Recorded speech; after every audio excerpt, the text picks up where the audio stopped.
Bonjour à tous. Aujourd'hui, on s'attaque à un sujet absolument central du programme de terminale, la place de la France dans le monde. C'est un sujet complexe. D'un côté, on a l'héritage d'une grande puissance, de l'autre, les défis de la mondialisation. Alors, comment on analyse sa position aujourd'hui? Est-ce qu'on doit parler d'un déclin inévitable ou plutôt d'une profonde transformation de son influence? C'est justement ce qu'on va décrypter ensemble. Voilà la problématique qui va nous servir de fil rouge. C'est vraiment le genre de question typique du bac qui demande de la finesse, de la nuance et surtout une argumentation bien construite. L'idée, c'est de dépasser les clichés pour vraiment comprendre les mécanismes de la puissance aujourd'hui. Pour répondre à cette question, voilà comment on va procéder. D'abord, on pose les bases, les concepts de hard et soft power, c'est indispensable. Ensuite, on appliquera ça à un cas d'étude très concret, Paris. Après, et c'est un point essentiel, on fera un focus sur la méthode de l'étude de documents. Puis on analysera les grands défis qui attendent la France. Et enfin, on se fera une bonne synthèse, une sorte de fiche de révision. Bref, une structure logique, exactement ce qu'on attend de vous dans une composition. Allez, on commence avec la première partie. Pour analyser la puissance d'un État, il y a deux concepts fondamentaux que vous devez maîtriser sur le bout des doigts. Ils ont été théorisés par un politologue américain, Joseph Nye, je parle bien sûr du hard power et du soft power. Comprendre cette distinction, c'est vraiment le point de départ de toute analyse sérieuse en relations internationales. Le hard power, ou la puissance dure, c'est la capacité de contraindre, d'imposer sa volonté par la force. Pour la France, comment ça se traduit concrètement? Eh bien, par sa place de cinquième puissance militaire mondiale, par sa force de dissuasion nucléaire, et surtout par son siège de membre permanent au Conseil de sécurité de l'ONU. Et ça lui donne un poids diplomatique absolument majeur. Le soft power, la puissance douce, c'est beaucoup plus subtil. Là, il ne s'agit plus de contraindre, mais de séduire et de convaincre. C'est le pouvoir de l'attraction. Et dans ce domaine, l'influence de la France, elle est immense. La langue française, parlée par près de 300 millions de personnes, ses marques de luxe comme LVMH y rayonnent dans le monde entier, sa gastronomie, son cinéma. Ce tableau, il montre bien que les deux sont complémentaires. D'un côté, la capacité de coercition, les bases militaires, les exportations d'armement. De l'autre, la capacité de persuasion, notre réseau diplomatique qui est le troisième plus grand du monde, et cette fameuse image de l'art de vivre à la française qui fait de nous la première destination touristique mondiale. Toute la puissance française repose en fait sur l'articulation intelligente de ces deux registres. Passons à notre deuxième partie. Pour voir comment cette puissance s'incarne vraiment dans le territoire, il n'y a pas de meilleur exemple que Paris. On va donc analyser Paris en tant que ville mondiale, c'est un concept de la sociologue Saskia Sassen, parce que c'est là qu'on observe la concentration de tous les leviers de la puissance française. Attention, Paris n'est pas qu'une simple capitale, c'est un véritable centre de commandement à l'échelle mondiale. Bien sûr, c'est le cœur politique de la France, mais son pouvoir va bien au-delà. Avec le quartier de la Défense, Paris est une place financière majeure en Europe. C'est aussi un phare culturel qui abrite le siège de l'UNESCO, et c'est une locomotive pour l'innovation. Cette citation, elle est fascinante.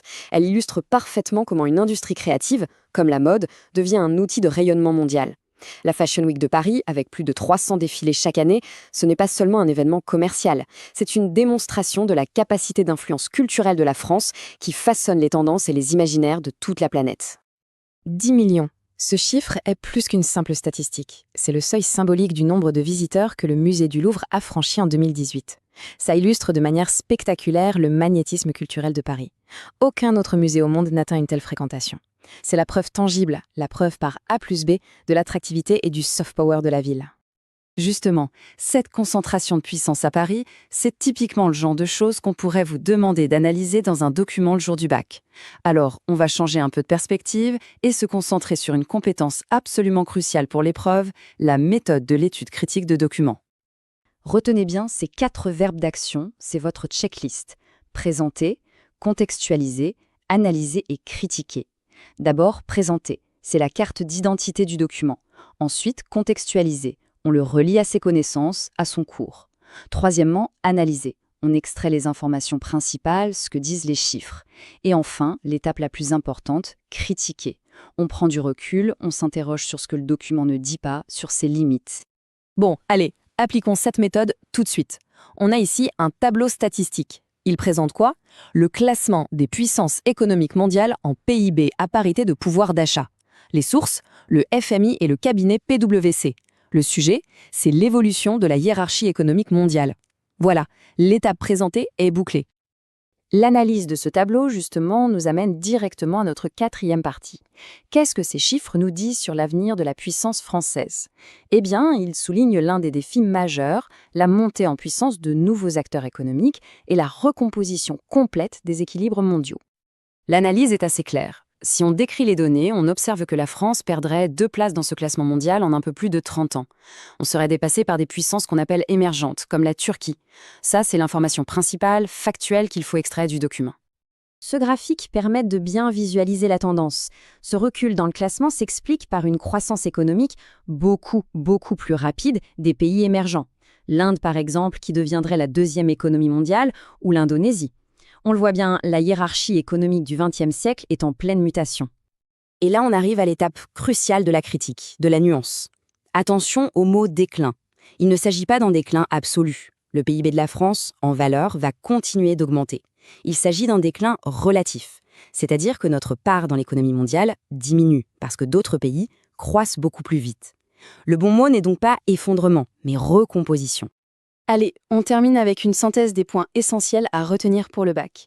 Considérez vraiment cette dernière partie comme votre fiche de révision pour bien consolider tout ce qu'on vient de voir. Alors, si on devait avoir une vue d'ensemble, la puissance française, ce n'est pas un bloc monolithique. C'est un mélange habile de hard power militaire et d'un immense soft power culturel. Le tout est amplifié par notre ville mondiale, Paris. Et oui, son rang économique est défié par de nouveaux géants, mais ce n'est pas un récit d'effondrement. C'est l'histoire d'une transformation, de la recherche d'une nouvelle place dans un monde beaucoup plus complexe. Voici le vocabulaire que vous devez absolument maîtriser pour ce chapitre. Il ne faut pas seulement connaître les définitions par cœur, il faut surtout être capable de mobiliser ces mots à bon escient, de les illustrer avec des exemples précis. C'est ça qui fera la différence dans une copie. Hard power, soft power, bien sûr, mais aussi ville mondiale, multilatéralisme, francophonie ou encore les FTN, les firmes transnationales. Un dernier conseil méthodologique, et c'est sans doute le plus important, c'est l'erreur très fréquente dans les copies. Confondre déclin relatif et déclin absolu est un vrai contresens. Montrez que vous maîtrisez cette nuance, ça prouve au correcteur que vous avez une compréhension fine des dynamiques de la mondialisation et ça garantit une analyse de qualité. Et on termine avec cette question ouverte, elle n'a pas de réponse simple, mais elle met en perspective tout ce qu'on a vu. Est-ce que la puissance peut vraiment être réduite à un classement de PIB, ou est-ce que des facteurs plus immatériels, comme la capacité à produire des normes, des valeurs, un imaginaire collectif, ne sont pas tout aussi, voire plus déterminants dans le monde de demain? C'est une excellente piste de réflexion pour approfondir le sujet. Merci de votre attention.